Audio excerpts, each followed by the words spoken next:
screen. I've been having a lot of tech issues, so I wanted to go live just to do it as a test. But then I saw Kamala got picked for VP. Yay! I'm so excited. And I think it's an awesome time for Jim Crow Joe to pick someone who calls themselves a top cop, because it's not like there's millions of people, protesting in the streets for a couple months or anything, due to racism, and cops are looked upon so fondly right now, that it's really, just a really great decision. Um, so obviously, I'm being facetious. It is pretty much the most tone deaf pick he could have done. So is it surprising? No. Um, on a selfish note, I'm kind of bummed we won't get to see K Hive completely lose their shit. Um, but it's one of those things where it's like, Hillary lost and we were so excited, but Trump won, which was devastating. So I am so glad that Liz Warren was not picked, because I loathe her with every fiber of my being. But I'm not happy that Kamala was. So it's kind of, uh, it sucks, period. But, the strategically, it was a very poor choice, because who is he winning as far as voters that were not already going with him to begin with? Nobody. The same people who support Joe are the ones who love identity politics, who are corporate. I mean, he won nobody new by that. He actually turned some people off. So it's not going to work well for him. And, they were dangling that carrot, so to speak, for months and months. We all thought it was going to be Kamala in the beginning. But then they started floating all those other women. So we weren't sure, but I'm just wondering if she's going to wear her "That Little Girl Was Me" t-shirt when she accepts the nom. The one thing that makes me kind of giggle internally is the fact that I can seriously picture Hillary right now, like, it's my turn. This is bullshit. It's my turn. Nobody gets to be a first woman anything except me. And hopefully, Kamala doesn't end up on a Clinton list, if you know what I mean.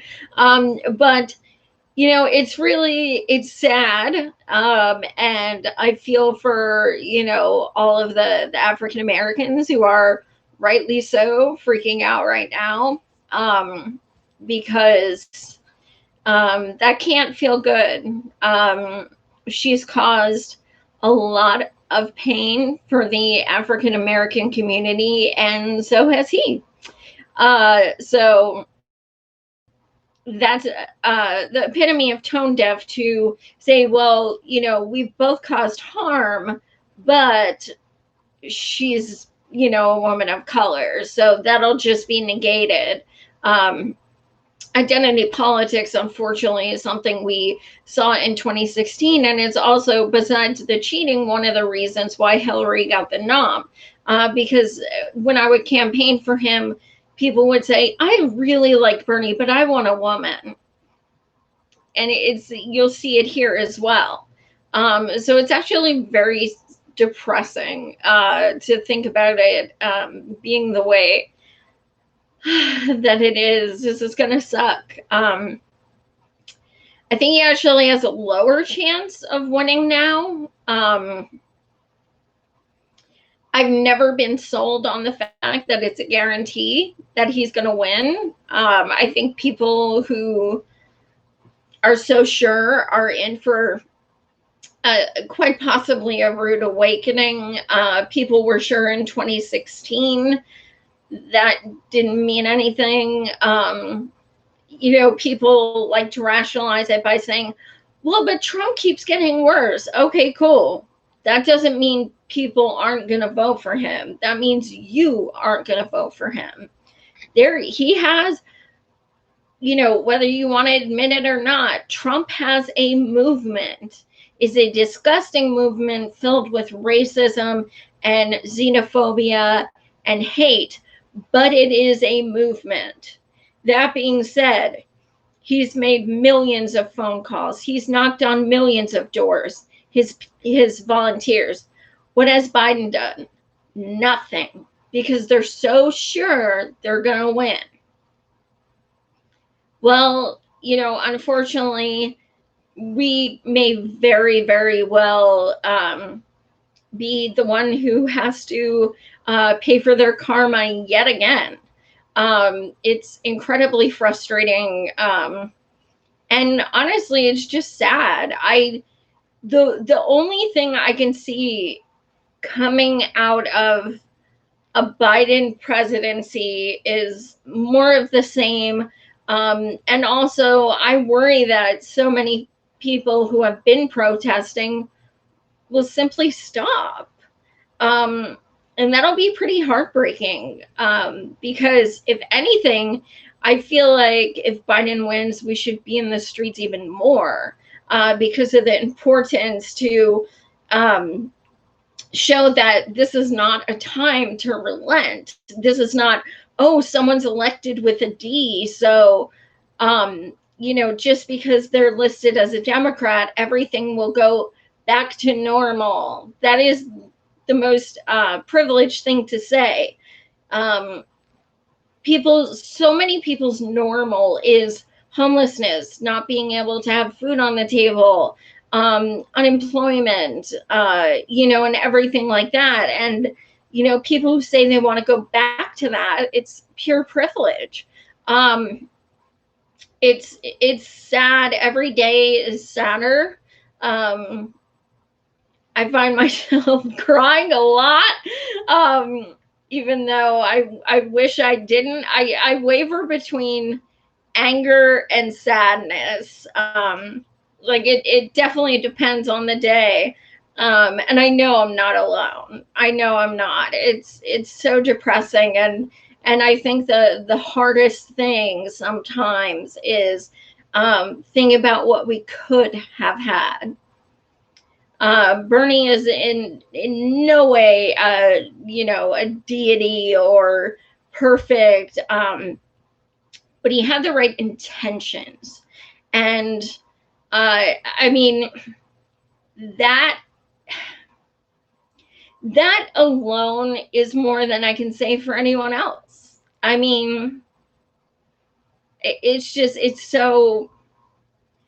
disheartening. And it's disheartening to him act completely okay with it.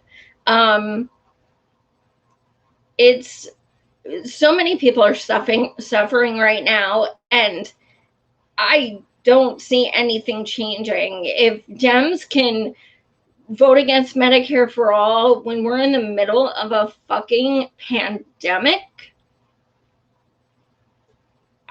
you know.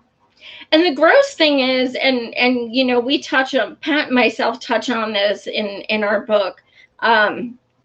You know, one of the grossest things about these corporate Dems like Pelosi is, you know, they are already rich. So you think, oh, maybe these people don't have a lot of money, and you know, they're trying to get money by corporations. No, dude, like they are already bajillionaires. They are wealth hoarders, which makes it all the more awful. Because if you have $100 million like Pelosi, and you're still taking, you know, things like Medicare for all from people because you like getting, you know, profits from insurance companies, that makes you even more of a piece of shit dumpster fire. That's so abhorrent. And you know, Kathy, you're right. I mean, you're right. I mean, I'm very heartbroken with Bernie. Jimmy, I love you too. Yeah, Steve, you're spot on. The blue police state versus the red police state. It's, I don't know if I should be quoting our book, but since it's not, it's being printed right now and not actually physically being shipped yet. But we say, that, tear gas has sparkles when it comes from the Dems. And, bombs are rainbow, things like that. It's it reminds me of that meme where the people in the Middle East are looking up and there's drones and they say this is totally this is history in the making because these drones are being sent by women. It's things like that. It's priorities. I had a guy come on my timeline on Twitter last night and say to me, this election is not about platform. Well, at least he admitted it. Accurate. Because I had someone from the DNC called my house and ask about Biden. And I kept them on the phone for easily 10 minutes before I just wound up in so much pain from trying to get stuff out of them that I was just like, fuck it, I give up. But I kept asking them everything. Like, first of all, I asked, are you a volunteer or paid? Because I find it very hard to believe that he has any volunteers. And of course, they were paid. They worked for the DNC. So I was like, what about, what about corporate money? Why is he still taking that? Well, I think, that's something that can be talked about. He might be open to that once in office.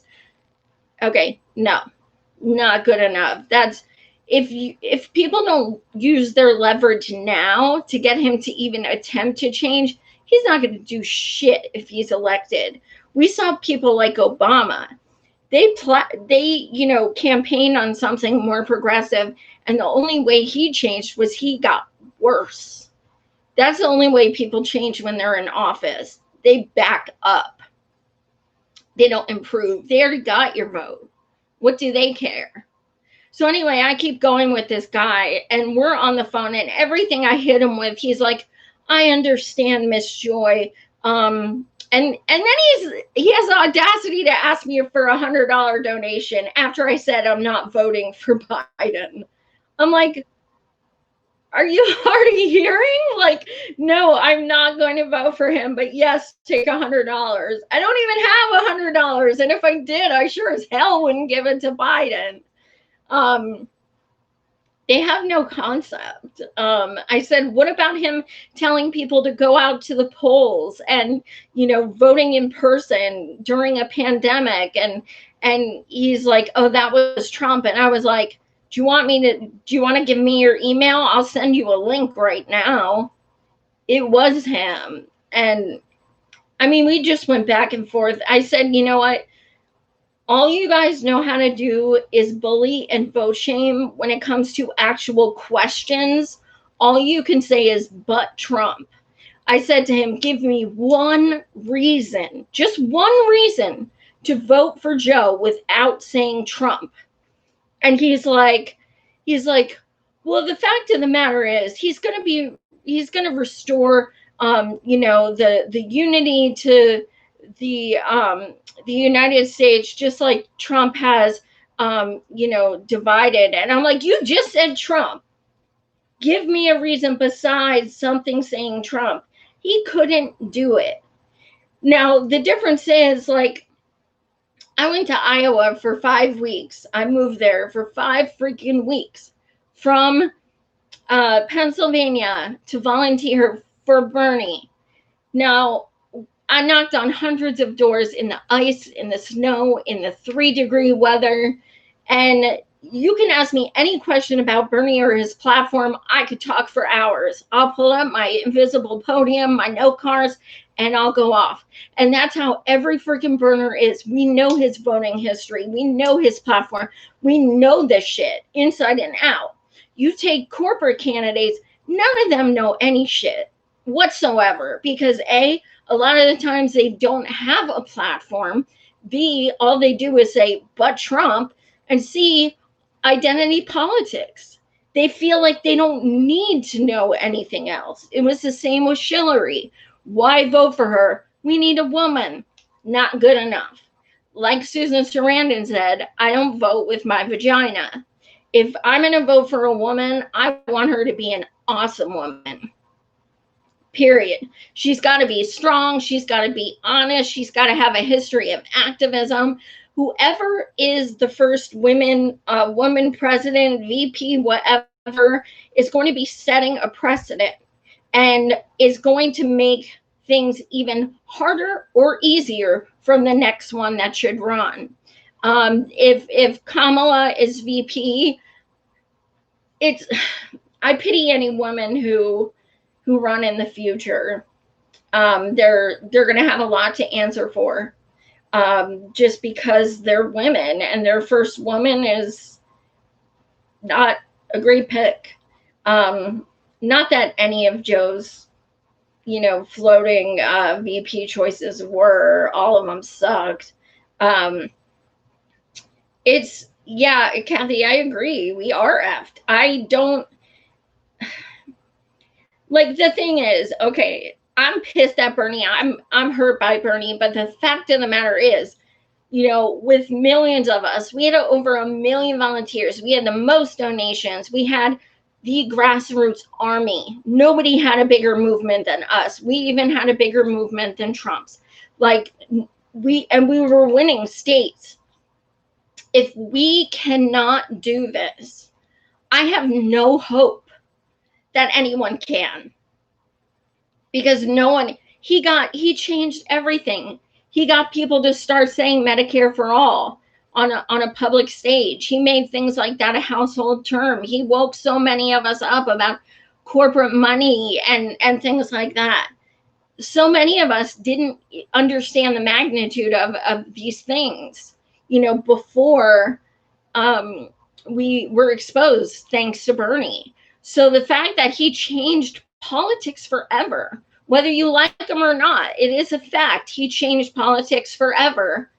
The fact that he cannot do it, even with his grassroots army, I don't have any hope. I don't, people say, oh, AOC. No, give me a break. Give me a break. AOC? Are you kidding me? She's been in office 1 term. 2 years. That's it. No. She's 31 years old. I interviewed her. I've met her. She votes like shit sometimes, and she posts on Twitter all the time about people throwing hate at her on Twitter, and a lot less about actual policy and stuff. She doesn't have the maturity to be a revolutionary. I think she's been picked as the we feel like we need someone, so we're gonna latch on to her. Fuck that. She's speaking at the DNC convention. Fuck it. Yeah, Mama Bear. The only person that gives me any hope right now for real is Nina, because she's straight up. She's like, Joe Biden is still a half a bowl of shit. At least Nina says what needs to be said. You could say whatever you want. You can not like her, whatever. Does not matter. She stands up for not only herself, but for progressives, and it's fucking beautiful. Also, on that note, Nina has asked Pat and myself to come on her podcast.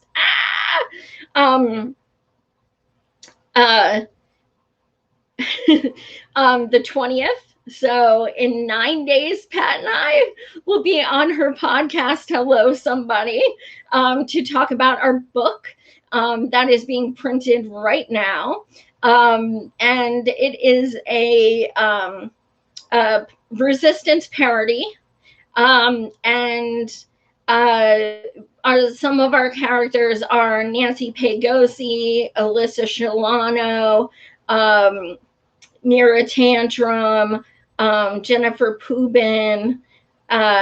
We have all the faves, and our protagonist is Nina Burner. So progressives are represented. It's not just us bashing everyone, even though that part's fun. But yeah, it's a parody, and it's been so therapeutic and cathartic to write this, and just kind of rip into in a humorous way, rip into how disgusting so many of those shit libs are. I think people are really gonna love it who have bought it. I thank you to everyone who has sent pre-orders. Like I said, they are being printed right now. But anyway, I just wanted to touch base with you guys, and also check to make sure the stream was working. But tonight I have two young Hispanic women joining me at 9 p.m. Eastern, and they started an organization called Project Unity. And what the purpose of it is that they're activists for Black Lives Matter, but also activists against ICE. So what they did was they did Project Unity, which creates protests for both. Basically, protests for all people of color and against the police. So I'll be talking to them at 9 p.m. Eastern. I have tomorrow night. I have his Twitter name is Nick MMA. He's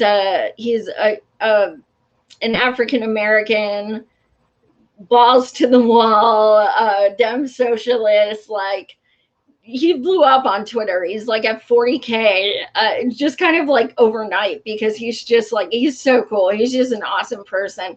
So we'll be talking all